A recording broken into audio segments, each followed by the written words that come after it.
नमस्कार। आप सुन रहे हैं द बॉलीवुड रेडियो और मैं हूं आपके साथ आकाश। दोस्तों, आज के इस पॉडकास्ट में बात राजेश खन्ना और शर्मिला टैगोर की।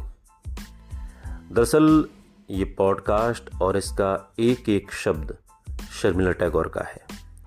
शर्मिला टैगोर जब सालों बाद राजेश खन्ना से कलकत्ता में मिली तो उन्हें देखकर बहुत भावुक हो गई, रो पड़ी। और इस बात को सालों बाद उन्होंने जब एक किताब की भूमिका के तौर पर लिखा तो शब्दशः जो लिखा है वो आज के इस पॉडकास्ट में आपके सामने है। शब्द शर्मिला टैगोर के हैं, आवाज़ मेरी है, सुनिएगा। राजेश खन्ना को मैं अंतिम बार कोलकाता में एक आयोजन पर मिली थी। मैं देर से पहुंची थी और प्रतिष्ठित लोग पहले ही मंच पर जमा हो चुके थे। मैं उनमें शामिल होने के लिए जल्दी जल्दी बढ़ रही थी कि एक खद्दरधारी लंबे बालों वाला व्यक्ति उठकर खड़ा हो गया और बड़े मन से मेरा अभिनंदन किया। ध्यान दर्शकों पर होने की वजह से मैंने उसे कोई राजनेता समझा। फिर मैंने उसे हाय कहते और मुस्कुराते हुए देखा। एक झटके से एहसास हुआ कि अरे, ये तो काका थे।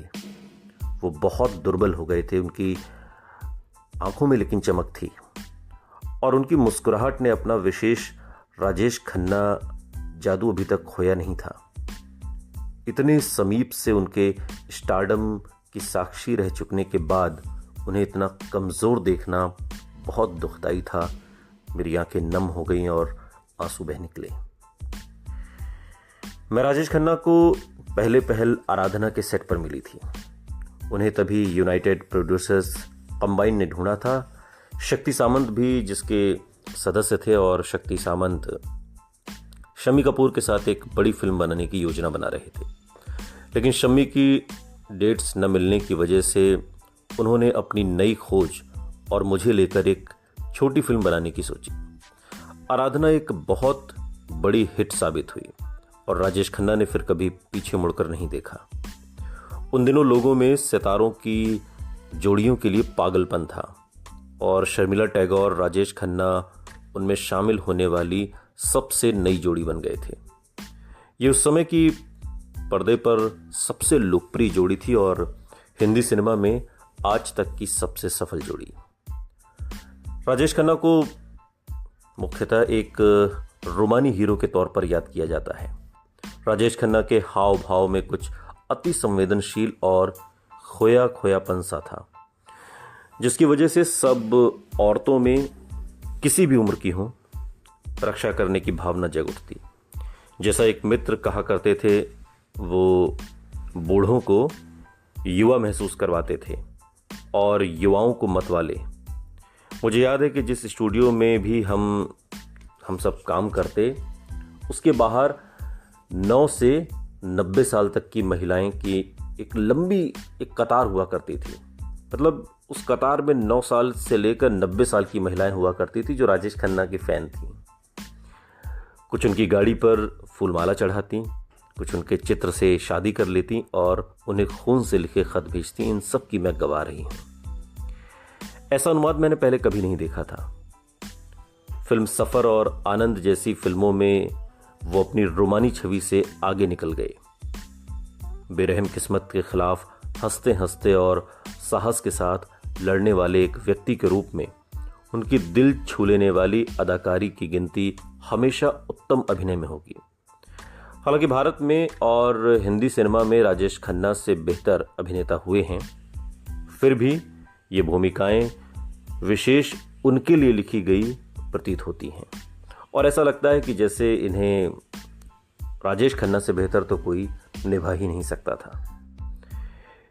हिंदी सिनेमा में एक गाने पर अभिनय करने से ज्यादा कठिन काम कोई नहीं होता और फिल्मों का अध्ययन करने वाले अमर प्रेम में चिंगारी कोई भड़के गीत में हुगली नदी पर एक नाव की सीमित जगह में पूरे 6 मिनट तक उनके होठ हिलाने से बहुत कुछ सीख सकते हैं।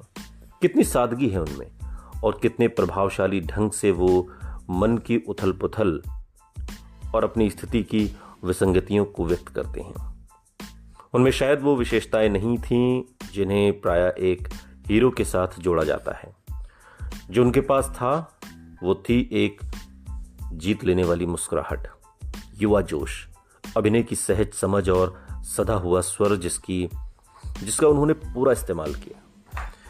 इस तरीके से डायलॉग जैसे आई हेट टीयर्स पुष्पा, या फिर जिंदगी बड़ी होनी चाहिए लंबी नहीं बाबू मोशाय आनंद का, या फिर मैं मरने से पहले मरना नहीं चाहता सफर का डायलॉग है। और हमारी रोज की बोलचाल की भाषा में ये सब शामिल हो गए। सिर को हल्का सा एक तरफ झुका हुआ, संकेत पर सिर हिलाना और ऐसी आवाज जो शर्तिया औरतों के दिल को तहस नहस कर दे। उन्होंने हिंदी सिनेमा में कुछ सर्वाधिक पसंद किए जाने वाले डायलॉग बोले। उन्होंने लगातार 15 हिट फिल्मों में काम किया और एक ऐसा रिकॉर्ड जो आज तक कायम है। गुरु कुर्ता, उनका बगैर किसी ब्रांड का फैशन स्टेटमेंट हर एक वर्ग और लिंग से ऊपर उठकर तेजी से चलन में आ गया। निसंदेह वो सबके हीरो थे और थे एक फेनोमिनन, एक अद्भुत घटना। लेकिन ये अति प्रशंसा अचानक बंद हो गई। राजेश खन्ना के लिए उन्माद की लहर जैसे अचानक शुरू हुई थी, उसी तरह पीछे भी लौट गई और फिर किसी भी कुदरती तबाही की तरह अपने पीछे आहत काका को छोड़ गई। एक पल सब उन्हें लेकर होश खो रहे थे और अगले ही पल सब पलट गए थे। ये भी एक फिनोमिनन ही था। लेकिन ये कैसे हुआ? शायद इस प्रश्न का उत्तर एक दोस्त की बजाय फिल्म जानकारों पर छोड़ देना ही बेहतर है। राजेश खन्ना अंतर्विरोधों और जटिलताओं से भरे व्यक्ति थे। मैंने उन्हें अपने मित्रों और सहकर्मियों के साथ बेहद उदार होते देखा है। उन पर कीमती उपहार बरसाते हुए देखा है। कभी कभी तो वो उन्हें एक घर भी खरीद देते, लेकिन बदले में वो कुछ ज्यादा ही उम्मीद रखते, जिससे संबंध में तनाव आ जाता। लेकिन व्यक्तिगत रूप से मुझ पर जो बात असर करती थी वो थी उनकी काम पर देर से आने की आदत। मैं सुबह 8 बजे स्टूडियो पहुंच जाती और रात को 8 बजे तक वापस अपने परिवार के साथ होना चाहती, लेकिन ये संभव नहीं हो सकता था क्योंकि 9 बजे की शिफ्ट के लिए काका कभी 12 बजे से पहले नहीं पहुंचते। हम कभी भी समय पर काम खत्म नहीं कर पाते। फलस्वरूप पूरा यूनिट मुझ पर ओवर टाइम करके काम को पूरा करने का दबाव डालता और ये आम नियम बन गया था। ये रोज की बात थी। और चूंकि मेरे पास काका के साथ बहुत सी फिल्में थीं, मैं उलझन में थी, इसलिए मैंने अन्य एक्टर्स के साथ ज़्यादा काम करने का फैसला किया। बावजूद इसके कि हमारी जोड़ी इतनी सफल रही थी, शायद काका को भी यही लगा कि एक एक्ट्रेस के साथ इतनी फिल्में करना अच्छा नहीं, बासी पड़ जाने का खतरा रहता है। जो भी था, हम एक साथ कम से कम फिल्में करने लगे और मुझे इतना मानना होगा कि ये बहुत बड़ी राहत थी। अपनी दोस्तियों की तरह काका ने अपने स्टारडम को भी संभाल कर नहीं रखा और उसे अपनी पकड़ से फिसल जाने दिया। वो ये सब देख नहीं पाए और दर्शक बदलते और जो भूमिकाएं वो करते रहे थे अब प्रासंगिक नहीं रह गई थी।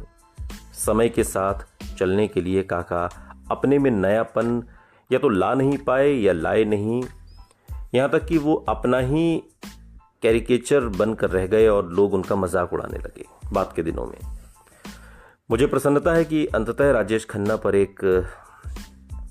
कई किताबें आईं। अगर कभी हिंदी सिनेमा का कोई सितारा एक किताब का हकदार रहा तो निश्चित तौर पर वो काका हैं।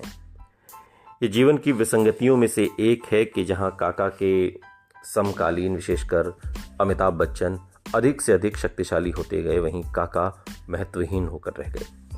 लगभग 1 दशक से रेडियो और टीवी चैनलों पर उनकी फिल्मों के गाने बहुत लोकप्रिय रहे।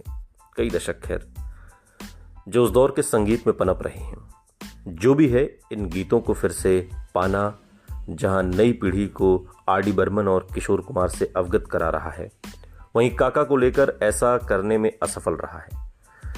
मुझे खुशी है कि कुछ किताबें, चाहे वो गौतम चिंतामणि की है या फिर यासिर उस्मान की, ने इस भटकाव को सुधारा है। ये ताजगी प्रदान करने वाली बात है कि वो राजेश खन्ना के सिनेमा पर ध्यान दे रहे हैं और निजी मसलों की खोजबीन नहीं कर रहे, जैसा कि आजकल चलन में है। इस प्रक्रिया में पाठक उस समय के रोमांस को जान पाएंगे और ये भी कि राजेश खन्ना होने का मतलब क्या है। मुझे विश्वास है कि इस किताब से काका को खुशी होती, काश कि वो इसका आनंद उठाने के लिए यहाँ होते। और ये अत्यंत दुख की बात है कि हेवल्स पंखों के उस अंतिम विज्ञापन और बाद में उनकी मृत्यु की वजह से वो एक बार फिर चर्चा में आए। राजेश खन्ना, जिनके साथ मैंने इतने लंबे समय तक काम किया। राजेश खन्ना के संदर्भ में ऐसा कुछ नहीं है, लेकिन उन 3 वर्षों के बल पर 1969 से 72 तक उन्हें हिंदी सिनेमा पर किसी भी बहस में स्थान मिलेगा। लेकिन उन सालों में वो हिंदी सिनेमा की मुख्य धारा में थे। मैं नहीं समझती कि कोई और अभिनेता जिसका आने वाली पीढ़ी पर इतना दावा है, आराधना से 4 से भी ज़्यादा दशकों के बाद, 4-5 दशक हो गए, उनकी आखिरी हिट के 30 वर्ष बाद यह आम राय है कि अपने शिखर पर जो आकर्षण इस आदमी में था, उसके मुकाबले में दूर दूर तक न कभी वैसा हुआ है न होगा। ये बिल्कुल उचित है कि अब हमारे पास राजेश खन्ना की प्रशंसा में एक किताब है, राजेश खन्ना भारत का पहला सुपरस्टार। राजेश खन्ना कुछ तो लोग कहेंगे, राजेश खन्ना, राजेश खन्ना, राजेश खन्ना। दोस्तों, ये सारी बातें शर्मिला टैगोर ने एक खिताब की भूमिका एक प्राकथन में कही हैं और राजेश खन्ना को लेकर वो अपनी बात कह रही थी। सुनते रहिए द बॉलीवुड रेडियो, सुनता है सारा इंडिया।